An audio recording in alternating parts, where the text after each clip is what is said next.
everybody, Colin here, and today we're going to talk about shading. As you can see, I got a lot of goodies out here. It's kind of a big topic. This is where things really start to come together. So without further ado, let's get started. And I'm on my cheap printer paper here, and I got my cheapo mechanical pencil to start.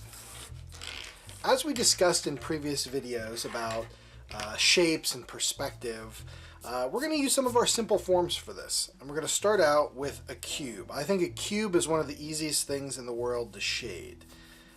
So to start out, I'm just going to draw in a simple cube. Maybe I'll add in just a little bit of perspective. Maybe less of a cube, maybe more of a rectangle. Sounds good. Either one. There we go. So we have our little three-dimensional object, and now we want to shade it. First things first, we need to determine where our light's coming from. In any drawing that you're doing, where the light's coming from is one of the big questions that you should be asking yourself first. Is it coming from over here? Is it coming from here? From down below? In these two places? In all three places? How strong is the light? All those sorts of things. It sounds complicated, but once you start doing it more and more and more, it becomes easy in secondhand. So for today, we're going to go really easy. We're going to say the light's coming from up here, and it is between this far plane here. That would be the plane that comes down in there, right? Between there and the light source. So the light source isn't in front of this plane here, it's in front of this plane. So that means that the lightest part of this drawing is going to be this plane here that we identified, the back one that you can't see, and since it's above, our top plane. Our darkest area coming down is going to be the opposite, this back wall. And if it makes any sense, the opposite of the top as well, the bottom. We can't see the bottom. The bottom, we're going to say, let's draw a little ledge here. We're going to say the bottom of our cube is sitting on a surface, on a ledge. So we're not going to see it. We don't need to worry about it. Let me erase these construction lines here.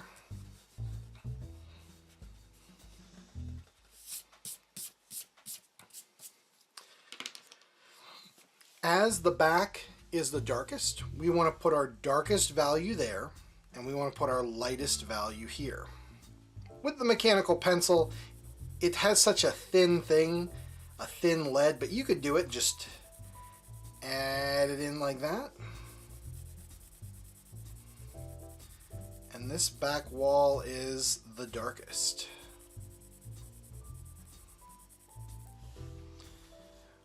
To add in, make it even darker, we could then go across, and that's going to even darken it further. The more lines you add, the darker it gets. There we go.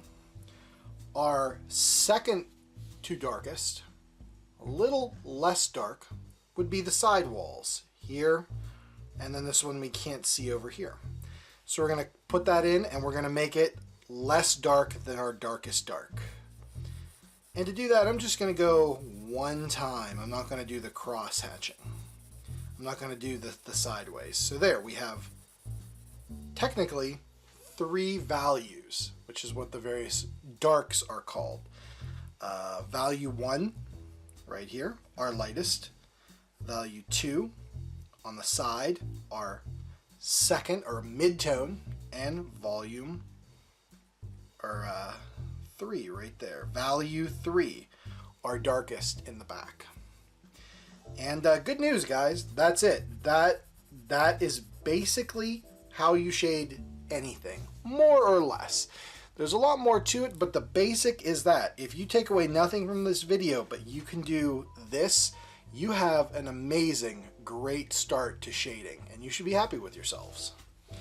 Let's make this thing a little bit more advanced, shall we? Let's add a shadow on the ground.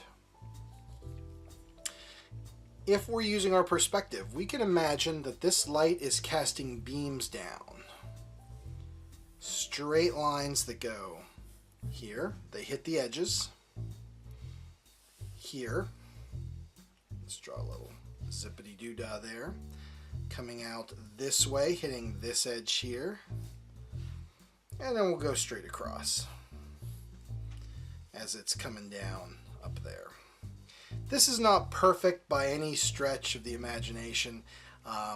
You could get a lot more into where the lines meet and what they do and where they hit and all that other fun stuff.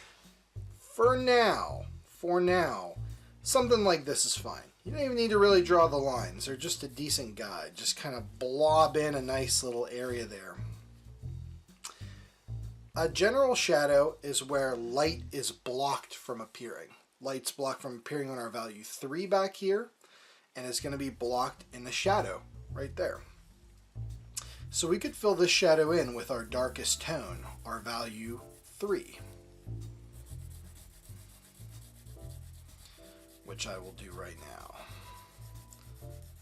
Ooh.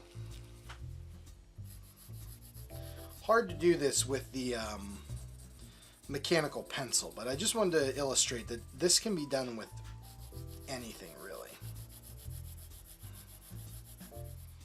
Boom. There. So now we have an object that's kind of sitting on something. Fill it in as dark as you like. Now here's a hot tip to make things look just a wee bit better too.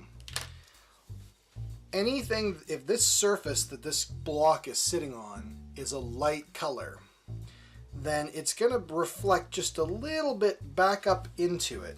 You can make a little erase line right back here where it's just reflecting a little bit of that light. And maybe only put in tone 2 there. Just a little bit lighter where some of that various reflective bouncy light is bouncing up. Kind of helps to make things a little bit more solid. Alright, I think that's a great first step. Let's look at some of our other materials that we can use for this. The mechanical pencil was a little bit difficult. I'm going to switch to a new sheet and draw virtually the same shape. I'll just rough that in with the mechanical pencil here.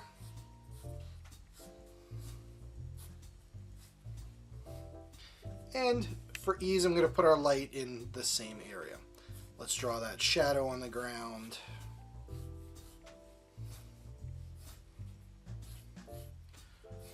One of those thingamajiggers. Oop, slide this up for you guys. Here I have an HB pencil in my pencil holder. Pencils like this, as opposed to a mechanical, it's way easier to get those dark tones in way faster, and they come in a lot smoother. And this is where you can start to, if you remember from the pencils guide, start using your tortillions or a napkin or Kleenex or whatever to start blending this out. You can go on the side too, and it smooths without adding too much of a texture to it. And I think that's a nice dark shade there. A little bit lighter pressure makes our tone 2. And then down here, we can actually start to blend this a little better as shadows that are going to be closer to the object, these ones on the ground, are going to be much, much darker. So we add in our darkest tones toward the object and then kind of blend it out lighter as it goes. Just a wee bit each time. And there we go. And using a traditional pencil makes a very, very nice and easy way to do a cube like this. Another quick way, and if I can get some lead out of this guy, come on, I know you're in there. Nope, I'm out of lead. Let's go back to this pencil. I'll draw this in small scale over here. If you find yourself wanting to ink or do anything with pens, using the multi-liner here, we're kind of going to do the same thing as we did in the first time that we shaded this with the mechanical pencil, where this is called cross hatching, where you make lines that go in different directions. You can then do some angles, and the more lines you add, the more different ways they go, the darker your shade. So there's our value 3 on the back, and you can even add at these like weird kind of offbeat angles. For our 2, we can just add in just a couple of lines. And then the same thing for on the ground as well here.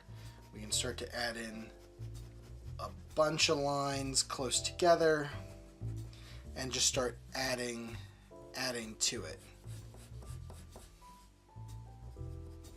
Like so, to add in that shadow. And that's how you kind of develop those values up from nothing. So it could be done with a lot. One thing I would recommend, and this is the last thing I will show you guys on the cube for now, is where I started with the Copic markers. Getting a little blurry there. Alright, so I have here cool gray number 4, which is what I started with. I also grabbed out a cool gray 2 and a cool gray number 6. And if you can guess that those are our 3 values for a cube, well, you're paying attention, and I appreciate that. Let's rough in our cube real quick. Boom, boom, boom. I'm not worried too much about making it perfect.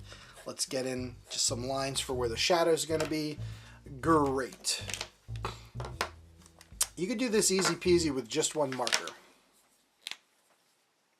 Let's start with the cool gray 4. Like I said, if you're looking to get into Copics, cool gray number 4, great place to start. And let's throw in our first value there. This is again the back, number 3. Go over it a couple times. It'll get darker and darker each time you go over it. To do our mid-tone value, just a little bit lighter off to the sides here. There we go, easy peasy. And then around the bottom here, we can start to make it nice and dark, blending it out as we go. Looks like this marker is running out of juice and needs a refill. If we wanted to do this again,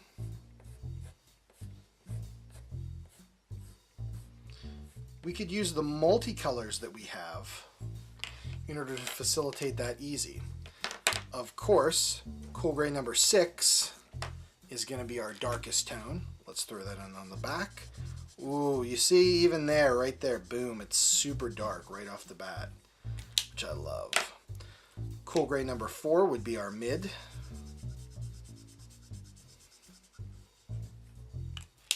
And we could even go so far as to use cool gray 2 up on the top here. It is our lightest tone. And there you go. You have 3 main values on the 3 areas of the cube. If we want to shade in this background or this shadow as well, the cool gray number 6 is going to make some short work of that. And while it's wet, we could even grab cool gray 4 and kind of start moving it out towards a little bit of a lighter shadow. Easy peasy. It's various different ways that you get the same effect. What you're looking for is to know where your light's at, and that was going to tell you where your darkest dark is, where your lightest light is, and where some midtones are. From here, it gets, I would say, a little more complicated, but if you have these basics, it's a lot easier. You could start doing things like making complex shapes that we talked about. Let's have our cube over here. And then, I don't know, let's have a cylinder kind of coming out of the top of it, like so. And then maybe we'll have another cube on its other side over there. Pretty complex shape, but we use those same principles. Light is here. We know that if this is the top, the shadow here, this is going to come in just a little bit to represent this is lower, and then we can have our cylinder shadow coming out up there. Easy peasy and just drawn in quick. Let's use the markers again for this. Our darkest darks are going to be here. Going to be the backside of this other smaller cube. And then on a cylinder, it's going to be the backside. We'll give it a nice little stripe there. Something to consider. This cylinder is casting a shadow this way as well, so our shadow would fall on top of the shape. You can color that in nice there. While I have the 6 out, I'm just going to do this shadow area here, at least the beginnings of it. We know, let me erase that for you. We know our halftone, our midtone, there we go, is going to be this side as usual. And also we can give just a little stripe here on the edge of the cylinder. And then finally, on top, we're going to use our lightest tone.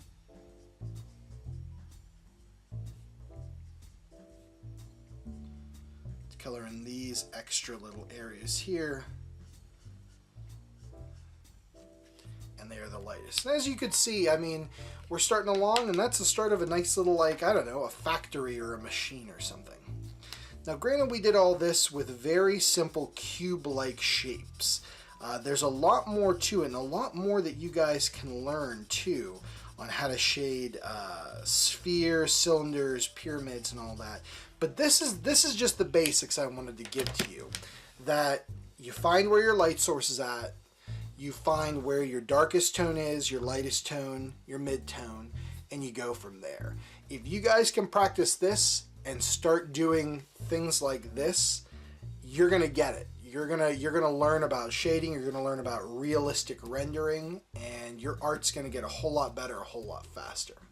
So next time I think we're gonna then talk about spheres, but I'm gonna save that for another video. So thank you guys for watching. I hope you learned a little something today. This is great for me to kind of go over this stuff again. So until the next time, guys, this is Colin telling you to do more art. We'll see ya. Goodbye.